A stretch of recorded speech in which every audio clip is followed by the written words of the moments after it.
Hello everyone, આજે અચાનક જ અમારે મૂવી જોવાનો પ્લાન બની ગયો હતો મંડે, અને હું વિડીયો ઉતારતી હતી તો ખિયાસે 2-3 વાર હેલો પણ કહી દીધું કેમેરામાં જોઈને. અહીંયા મારા હસબન્ડ કાર ચલાવે છે, એ વર્ક ફ્રોમ હોમ કરે છે, અને એટલા માટે આજે એમનું કામ વહેલા પતી ગયું હતું, તો અચાનક જ અમે મૂવી જોવાનો પ્લાન બનાવ્યો. શું જોવા જવાનું છે આપણે? અને મૂવીમાં શું ખાવાનું? અને ફાઇનલી અમે મૂવી જોવા પહોંચી ગયા. અને તમે સાંભળ્યું જ હશે ખિયાન્સ કેટલું એક્સાઇટેડ છે, અમારા કરતાં પણ વધારે એ મૂવી જોવા માટે એક્સાઇટેડ હોય છે.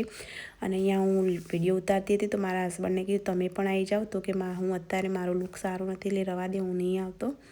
પછી અહીંયા અમે મૂવી ચાલુ થઈ ગયું હતું તો મારા હસબન્ડ અને વિશાલ અને ખિયાન્સ બંને અંદર જતા રહ્યા, અને હું અહીંયા ખિયાન્સ માટે બહાર પોપકોર્ન લેવા ઊભી રહી, કેમ કે પોપકોર્ન લીધા વગર તો ખિયાન્સ અમને શાંતિથી મૂવી પણ ના જોવા દે. અને ફાઇનલી હું પણ પોપકોર્ન લઈને અંદર આવી ગઈ. અને સિરિયસલી આ પિક્ચર તમારે જરૂરથી એકવાર તો જોવા જવું જ જોઈએ, કેમ કે અત્યારે શું થઈ રહ્યું છે એ પણ તમને જાણવા મળે. આ સિરિયસલી મૂવી નથી, એક રિયાલિટી છે અત્યારની. તો જરૂરથી તમે પણ ફેમિલી સાથે આ મૂવી જોવા જજો, કેમ કે ફેમિલી સાથે જોઈ શકાય એવું મૂવી છે આ.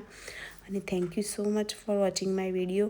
અને પ્લીઝ લાઇક, શેર અને કમેન્ટ કરો અને સપોર્ટ કરો. Thank you so much. Bye bye.